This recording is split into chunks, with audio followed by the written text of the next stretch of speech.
For Randy Stoughton, you've got Jessica Santiago from Puerto Rico and 2 other players from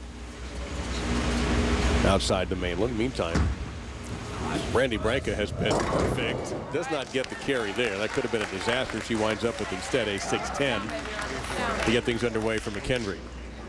McKendree opened up by defeating Florida State and Lindenwood, and that was a grinder. That took 8 games. In the best of 7, there was a tie, so each team received a half point. And then defeated Wichita State, the #1 seed, and the team most everybody figured would make the championship at the least. They defeated them twice.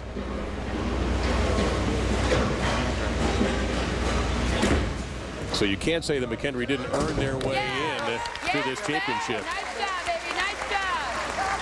Hey, come on, and Randy Stoughton was asked about Weber. How did your team come together? They're just watching them grow as people and watching the different cultures melt together to be one has been a real learning experience for me. It didn't start off very smoothly at the beginning of the year. We certainly had a lot of issues with personalities, again, dealing with different countries and different cultures and trying to understand who's joking when they say something versus being sincere or being real. And we had a few problems with that personality-wise. And in January, we brought in, a couple girls came to the team and 1 girl left. And when that happened, the whole personality changed on our team. And starting in February, it's been a gradual rise to what you just saw. So an even start to our match after a spare for each team. We mentioned international flavor. You had Jessica Santiago, who we just saw from Puerto Rico. Also, Yoselin Leon from Puerto Rico, and the anchor bowler, Haley Beavis from Southampton, England. And also on their roster is a Brazilian, Stephanie Martins. He's had significant playing time during this tournament, and actually only sat out the last few games and now the national championship. Mary Bellis. It looked for a second like that 5-pin was headed over to take out the 7, and it was interrupted. That was a good shot, baby. It was a good shot. I agree with whoever said that. As you can see it coming at us. Team very attentive behind there, knew it was a good shot. 5 was over there. The head pin comes off the wall and throws a blocker at it. And bit of an unfortunate 7-pin on a pretty good shot. Confidence, baby. Confidence. Now to compare hometowns and all that, from McKendree, from Lebanon, Illinois, all of their players on the roster from Illinois except for Lori Hankin, their anchor bowler, who came from Oregon City. And that looks out. Now you lost that one right away. And that's the one thing McKendree has avoided, is big mistakes like that to get to this championship game. The Turtle's not a bad mascot. They played pretty low key. Slow and steady wins the race. They throw a lot of shots. They play the same part of the lane, and they make spares.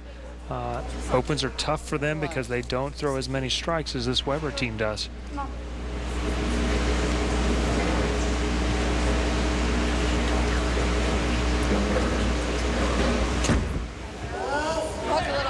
And that leaves you a bucket. Here we go. All right.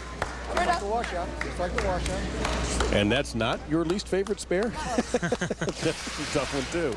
Yeah, this is lost off the bottom of her hand. It's actually pretty well on target, but not rolled nearly as well.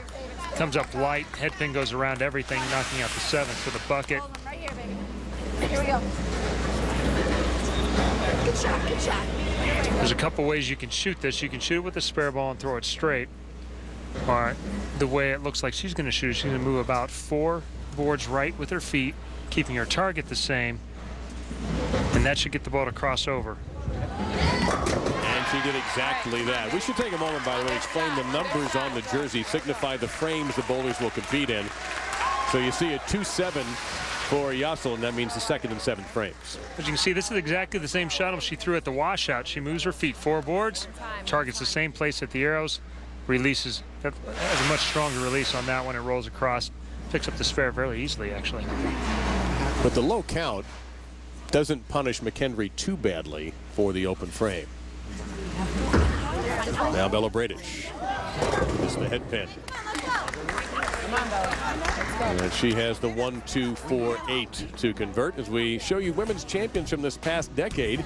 And you see it, Morehead State had a great start at the turn of the century. Nebraska, who had a men's team here, but not their women's team in 2001. Central Missouri State. Pikeville picks up 2 titles in the decade, in 04 and in 08. And Wichita State sandwiched around that Pikeville title 07-09. Wichita State made the Final Four, but could not make to the championship matches.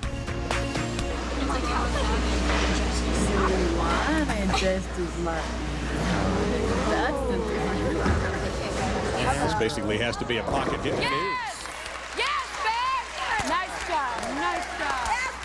Nice job. Much better shot there. She got it to crossover. Hitting the left side of the head pin. The ball takes out basically everything except the 4-pin. Just keep it clean. And that's Lori Hankin, the anchor bowler, talking to Gary White. Maybe he noticed something about the lanes, passing along to his anchor. Katie Thornton, 2 strikes, 2 dances. We'll see what she does here if she strikes.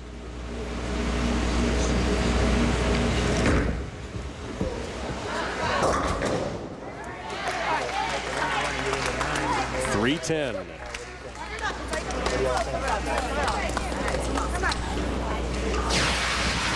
Well, and this shot's a little bit inside of target. Her shoulder gets going forward fast, rolls over the top of it a little bit. Knocks the 6-pin out of the middle of that spare for the .310. She'll have to hit the right side of this 3-pin and have the ball hit both pins. The baby split.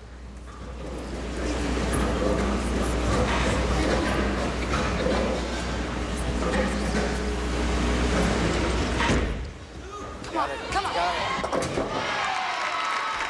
So no strikes and no dance, by the way. She doesn't do dances for spares, apparently. But no strikes so far in this second match. Perfect execution. Ball hits the right side of the 3-pin, deflects right in the 10. And she knew it pretty early down the lane. See the McKendree player looking over the shoulder, hoping maybe for a little bit of help. But still only 6 pins behind, and that's with an open frame because Weber's had a couple of low counts off of spares. So Tina Young, team leader, and their lone senior.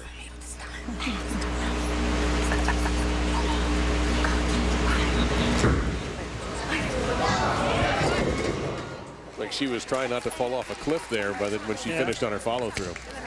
A little bit off balance. I thought it was very interesting. The guys broke down the lanes at 7-8, and the girls all broke the lanes down around 11-12. And it should be the opposite generally. Why do you think that is?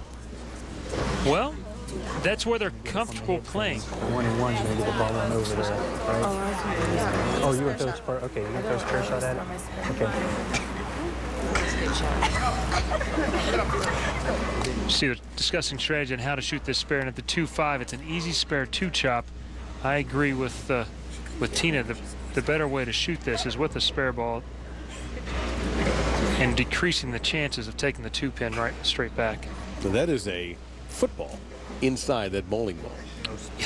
But going back to it, generally speaking, the lower your rev rate is, the further right in the lane you would like to play. And it seems completely opposite, that the lower rev rate is actually started playing the lanes deeper than the higher rev rate. And it goes back to a little bit of comfort, particularly from the McKendree team. They like playing the track. They're good from that part of the lane. But unfortunately now under the lights, they're getting a little bit tighter down lane. Their ball is getting to the 3-pin, and it's not making it quite up the hill. You're seeing a lot of 2-pin combinations from them right now. Ashley Galante checking her form one last time before she steps up. You see her mouth come on to herself.